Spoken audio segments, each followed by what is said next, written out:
ആലോചിച്ചു നോക്കൂ, മൂത്ത മകളായ സൈനബ് വല്ലാത്ത വേദന സമ്മാനിച്ച മകളാണ്. ഖദീജ ബീബി സൈനബിന്റെ ചെറുപ്പത്തിലെ വഫാത്തായിട്ടുണ്ട്. വീട്ടിലുള്ള മുഴുവൻ കാര്യങ്ങളും നിയന്ത്രിക്കുന്നത് സൈനബാണ്. സൈനബിനെ കല്യാണം കഴിച്ചത് റസൂലുള്ളാഹിയെ വിശ്വസിക്കാത്ത ഒരാളായിരുന്നു. റസൂലുള്ള മദീനയിലേക്ക് ഹിജറ പോകുമ്പോ കൂടെ സൈനബ് എന്ന് പറയുന്ന പെൺകുട്ടി പോരുന്നില്ല. 2-3 കൊല്ലം കഴിഞ്ഞിട്ടാണ് സൈനബ് റളിയല്ലാഹു തആല അൻഹുവിനെ കൂട്ടിക്കൊണ്ടുവരാൻ വേണ്ടിയിട്ട് ഒരു സ്വഹാബിയെ പറഞ്ഞേക്കുന്നത്. ഉസാമത്ത് ബിൻ സൈദ് റളിയല്ലാഹു അൻഹുവിനെ പറഞ്ഞേക്കുന്നത്. ഉസാമത്ത് ബിൻ സൈദ് റളിയല്ലാഹു അൻഹു സൈനബ് എന്ന് പറയുന്ന റസൂലുള്ളാഹിന്റെ പുന്നാര മകളെ ആരും കാണാതെ തർത്തനം കൊണ്ടുവരുമ്പോ, ഒരൊട്ടകപ്പുറത്ത് വരുമ്പോ സൈനബ് ഗർഭിണിയാണ്. ഗർഭിണിയായ സൈനബിനെ ഭർത്താവിന്റെ ഗോത്രക്കാര് തടഞ്ഞു വെക്കുകയാണ്. തടഞ്ഞു വെച്ചുവെന്ന് മാത്രമല്ല, സൈനബിനെ വലിയ ഒരു കുന്തം കൊണ്ടങ്ങ് കുത്തുകയാ. സൈനബിനെ കുന്തം കൊണ്ട് കുത്തിയിട്ട് സൈനബ് റളിയല്ലാഹു അൻഹ ഒട്ടകപ്പുറത്ത് നിന്ന് താഴെ വീണു. മുഅ്മിനേ, ഒട്ടകപ്പുറത്ത് നിന്ന് താഴെ വീണിട്ട് സൈനബിന് വല്ലാത്ത രോഗം ബാധിച്ചു.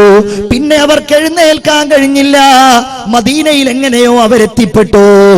മദീനയിലെത്തിയിട്ട് സൈനബ് കൂടുതൽ കാലം ജീവിച്ചില്ല. മുത്തു റസൂലിന്റെ ദുഃഖമല്ലേ, ജീവിതത്തിന്റെ സങ്കടമല്ലേ, മക്കള് മുഴുവൻ മരിച്ചു കൊണ്ടിരിക്കുന്നതിനിടയില് സൈനബ് റളിയല്ലാഹു അൻഹയും ലോകത്തോട് വിട പറഞ്ഞു പോയി. ഇതേ കാരണത്താൽ ഒരു ശത്രുവായ മനുഷ്യൻ ഒട്ടകപ്പുറത്ത് നിന്ന് താഴേക്ക് കുന്തം കൊണ്ട് കുത്തിയിട്ട് താഴേക്ക് വീഴ്ത്തിയതിന്റെ അതേ കാരണം കൊണ്ട് മരിച്ചുപോയ ബഹുമാനപ്പെട്ട സൈനബ് റളിയല്ലാഹു അൻഹയെ കൊന്നു കൊല വിളിച്ച ആളുകൾ റസൂലുള്ളാഹിന്റെ മുമ്പിലെത്തുകയാണ്. ഒട്ടകത്തിന്റെ കുടൽമാല കുഴത്തിൽ കൊണ്ടുവന്നവരെത്തുകയാണ്. ചിന്തിക്കണേ മുഅ്മിനെ, നിസ്സാരമായ കാര്യങ്ങളുടെ പേരില് അയൽവാസിയുടെ അവകാശം മുടക്കുന്നവരാ നമ്മള്, തെറ്റുന്നവരാ നമ്മള്, പിണങ്ങുന്നവരാ നമ്മള്, ആരോപണങ്ങൾ ഉന്നയിക്കുന്നവരാ നമ്മള്. എന്നാൽ മുത്തുനബിയുടെ കാരുണ്യം, ഇത് അല്ലാഹുവിന്റെ റസൂലല്ലേ, വമാ അർസൽനാക ഇല്ലാ റഹ്മത്തൽ ലിൽ ആലമീൻ. കാരുണ്യം. പാടുക പാടുക ശാരദ ശാരികെ, പാടലധാരി നീ ഇമ്പമോടെ, പാരിടെ അൽ അമീൻ എന്നൊരു പേരിനു ആരുതാൻ അർഹൻ, ആരുതാൻ അർഹൻ.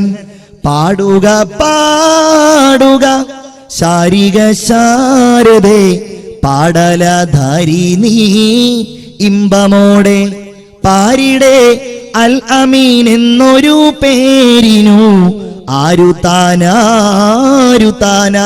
അർഹൻ. ഇവരൊക്കെ റസൂലുള്ളാഹിന്റെ മുമ്പിൽ വരിക. ഖാലിദ് ബിൻ വലീദ് വരികയാണ്. റസൂലുള്ളാഹിന്റെ കഴുത്തിൽ കുടൽമാല ചാർത്തിയവർ വരികയാണ്. നിങ്ങൾ പോയിക്കൊള്ളുക, നിങ്ങൾ പോയിക്കൊള്ളുക. അന്തും തുലഖാ, നിങ്ങൾ സർവതന്ത്ര സ്വതന്ത്രരാണ്. നിങ്ങൾക്കെതിരെ പ്രതികാരമില്ല. എന്റെ മകളെ കൊന്നവരെ, നിങ്ങൾക്കെതിരെ പ്രതികാരമില്ല. എന്നെ ആക്രമിച്ചവരെ, എന്നെ കല്ലെറിഞ്ഞവരെ, എന്നെ കൂക്കി വിളിച്ചവരെ, നിങ്ങൾക്കെതിരെ പ്രതികാരമില്ലെന്ന് പറഞ്ഞ കാരുണ്യമേ മുഹമ്മദ് മുസ്തഫ സല്ലല്ലാഹു അലാ മുഹമ്മദ് സല്ലല്ലാഹു അലൈഹി വസല്ലം. ഒരു യുദ്ധം കഴിഞ്ഞ് ഇങ്ങനെ മടങ്ങി വരികയാണ് മുഹമ്മദ് മുസ്തഫ സല്ലല്ലാഹു അലൈഹി വസല്ലം. അവിടുത്തെ വാള് ഒരു വലിയ മരത്തിന്റെ കൊമ്പിൽ മാറ്റി വെച്ചിട്ടുണ്ട്, ഇങ്ങനെ തൂക്കി വെച്ചിട്ടുണ്ട്. സ്വഹാബികളൊക്കെ കുറച്ച് അപ്പുറത്താണ് ഉറങ്ങുന്നത്. ഒരു അറാബിയായ നബിയുടെ ശത്രു കടന്നു വന്നു. കടന്നു വന്നിട്ട് ഈ വാളെടുത്തു. ഉറങ്ങുന്ന നബിയെ തട്ടി ഉണർത്തിക്കൊണ്ട് ചോദിച്ചു, മുഹമ്മദേ മൻ യംനഉക മിന്നി, നിന്നെ കൊല്ലാൻ പോവാണ്, ആരാണ് എന്നിൽ നിന്ന് നിന്നെ തടയാ? ഉണ്ടെങ്കിൽ വരട്ടെ. റസൂൽ ഒരൊറ്റ മറുപടിയാണ്, അല്ലാഹ് അല്ലാഹ്. 3 തവണ അവന്റെ കൈ വിറച്ചു, അവന്റെ നെഞ്ചകം പിടച്ചു. ആ വാള് താഴേക്ക് നിലത്ത് വീണു. ആ വാളെടുത്തുകൊണ്ട് അല്ലാഹുവിന്റെ റസൂൽ എടുത്ത് ചോദിക്കുകയാണ്, ഏതാ നിന്റെ ചാൻസ് കഴിഞ്ഞില്ലേ, ഇനി എന്നിൽ നിന്ന് നിന്നെ ആരാണ് തടയുക? ഇല്ല മുഹമ്മദേ, നീയാ എന്നെ ഒന്നും ചെയ്യല്ലേ, നീ ആ വാളൊന്ന് നന്നായി പിടിക്ക്, എന്നെ ആക്രമിക്കല്ലേ. റസൂലുള്ള വാള് താഴ്ത്തിയിട്ട് പറഞ്ഞു, നിന്നെ ഞാൻ വെറുതെ വിടാം, പകരം നീ മുസ്ലിമാകണം. ഇയാൾക്ക് അപ്പോഴും വാശി, മുസ്ലിം ഒന്നും ആവൂല.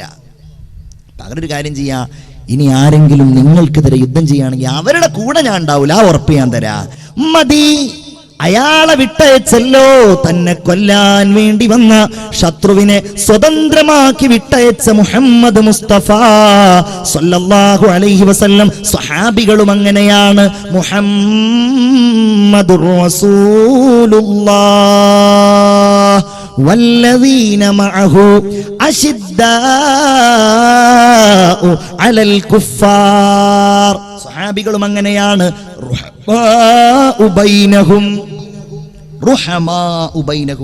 പരസ്പരം കാരുണ്യമുള്ളവരാണ് അല്ലേ? എന്താണ് ആ കാരുണ്യം പറഞ്ഞാ തീരുവോ അല്ലേ?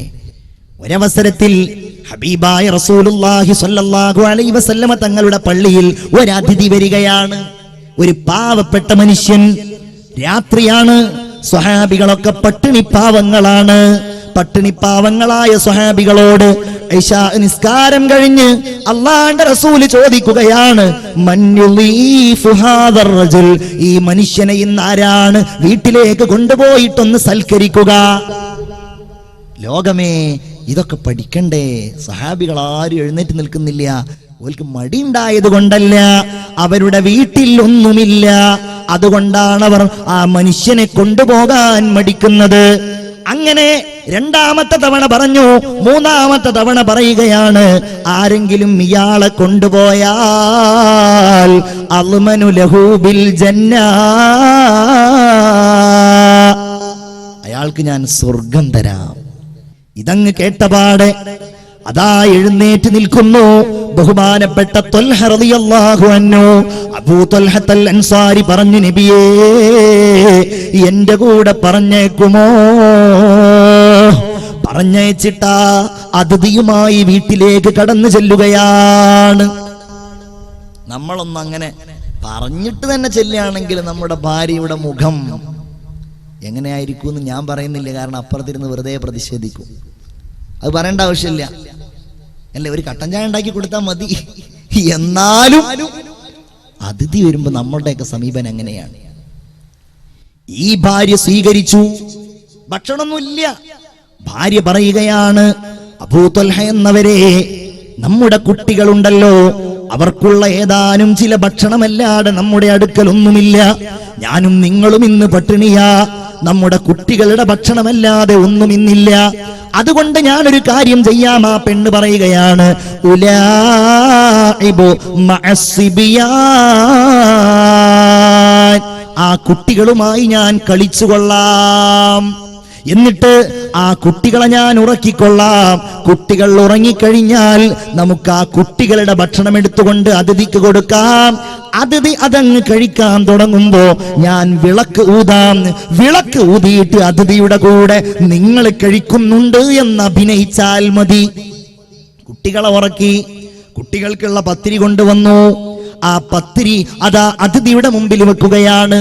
അതിഥിയുടെ മുമ്പിൽ അങ്ങ് എത്തിയപ്പോഴേക്ക് വിളക്കൂതി. അബൂ ത്വൽഹ എന്ത് ചെയ്തെന്നറിയുമോ? ഞാൻ ഭക്ഷണം കഴിക്കുന്നുണ്ടെന്ന രീതിയിൽ വായ കൊണ്ടിങ്ങനെ അഭിനയിച്ചു.